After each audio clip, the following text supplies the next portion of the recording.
Welcome to the GCN Tech Clinic, where we aim to answer your bike and tech maintenance related questions. It's just me today because Alex is on a top secret mission over in Italy. But fear not, because I'm going to get through as many of your questions as possible in the allotted time. How long is the allotted time? Nobody knows. You can submit your questions down in the comment section below using the hashtag askgcntech. So without further ado, the first question comes from Ruffles and Flowers, who says, is there any considerable gain of using Aero bars rather than round bars since, well, it's quite an expensive upgrade? So the watt saving of a traditional sort of round bar versus an Aero bar is pretty significant if you're racing or if you're competing. If you're not bothered about that, then no, you don't really have to go for it. And it always depends on rider position, wind conditions, and many factors. So it's impossible to give an exact number, but as a ballpark figure, you can typically expect to be saving around 5 to 10 watts at 40 kilometers an hour. In some instances, you can save even more than that, especially if you go narrower in addition to going aero. But that's not going to relate to much. So that's going to be worth a couple of minutes in a Grand Fondo. So again, if that's something that's important to you and you're trying to be as fast as possible, yeah, worth it. If you're not competing, then yeah, save your money. It's all right. Adam Liskowski next, who says, what speed do you think I should be comfortable with on my solo bike rides in order to join my local group rides, which tend to ride at about 33 kilometers an hour average?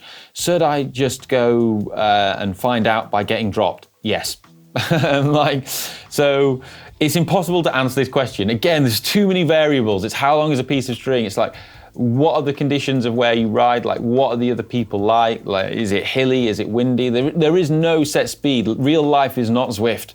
And the other thing is when you ride in a group, you benefit from the draft. So you go faster if you're riding in a group. So you can expect that the average speed in a group will be faster than the average speed of a solo rider for the same effort. The best thing to do is just go learn how to ride in a group, because the amount of energy you save riding in a group is down to skill as well. So being able to sit closer to the wheel in front. Now, just go and ride with a group and just see how you get on. And getting dropped is just one of those things, trust me, take it from me, that happens and you just get used to it. But yeah, you don't know unless you go and find out.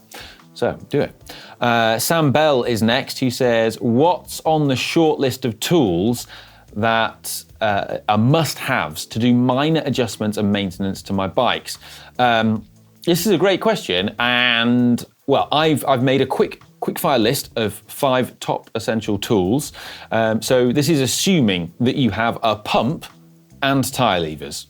That's kind of a given, right? So top 5. Number 1, set of hex wrenches, also known as Allen keys. These are essential for adjusting most parts on your bike. Seat post, stems, handlebars, taking wheels out in some instances, adjusting derailleurs. Good set of Allen keys. Next, chain tool, necessary so that you can remove your chain or repair a broken chain at the side of a road. You can also use it to remove links and shorten a chain if necessary, or replace a damaged link. Next up, a lock ring tool. This is used to remove cassettes, but it's also used to remove center lock disc brake rotors. Really useful.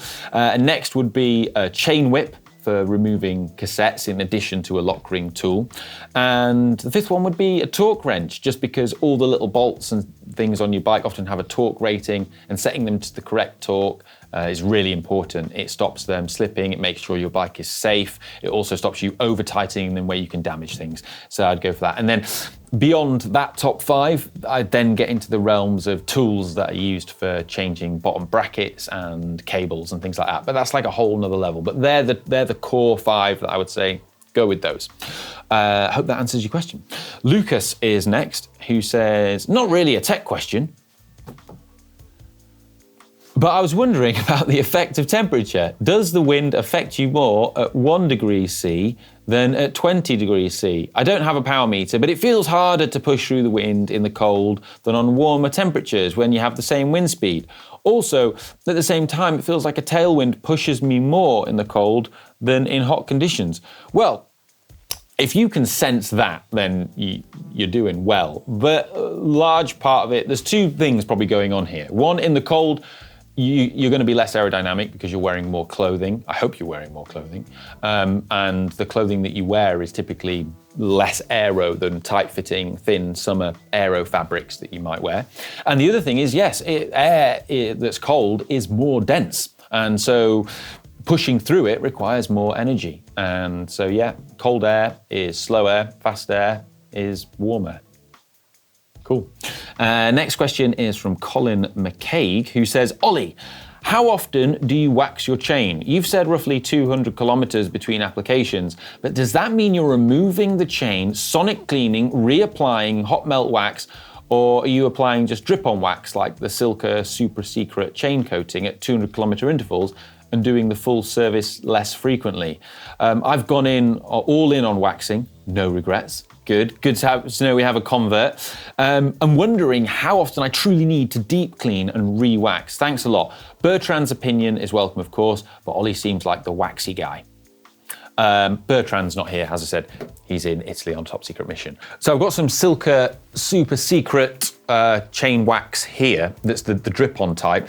And the great thing about this is it's designed to work as a system with a chain that's been waxed to top it up. So in terms of how long you need to go before applying it, it's how long is a piece of string. It depends on so many different variables, like how you ride, where you ride, the weather you've ridden in, how much dirt there's been collected on the chain.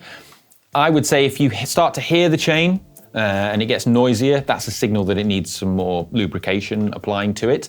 Another thing is if I've gone out and the roads were wet and the chain's got covered in some crap, what I'll do is then give it some TLC. So the way to do it is to just take a cloth and with a light bit of cleaning solution on or some warm water, because the wax will be removed by that, and just run the chain through the cloth just to get rid of the dirt that's on the exterior of the chain, and then reapply like some drip-on wax like this to every link, and then leave that overnight, and then you're good to go and you've topped up your chain.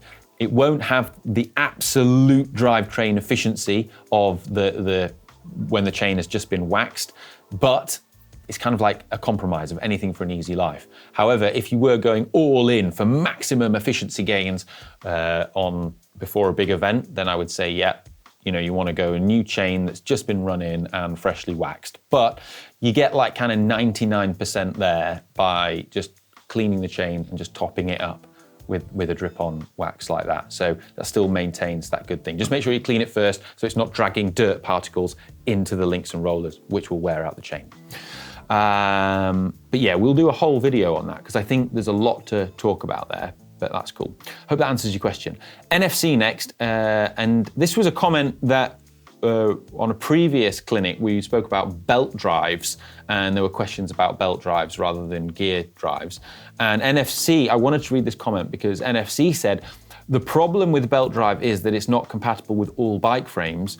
You cannot split the belt drive, so you need to split the bike frame instead. Cutting your frame isn't safe, and very few bike frame manufacturers are going this route. The technology is great, but there are limitations here. And yeah, that's a good point. So thanks for pointing that out.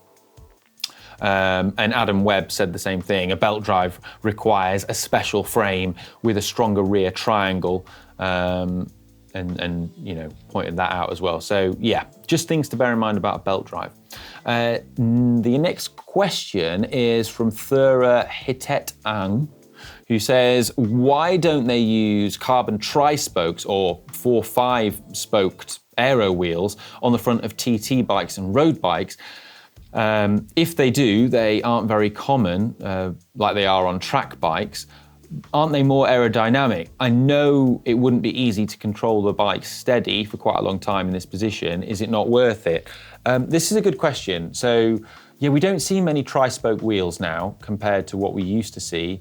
Now, part of the reason is there is a lot less available on the market, so there's not many tri-spoke wheels that are actually that are very wide to suit the modern wider tyres, which is a key thing.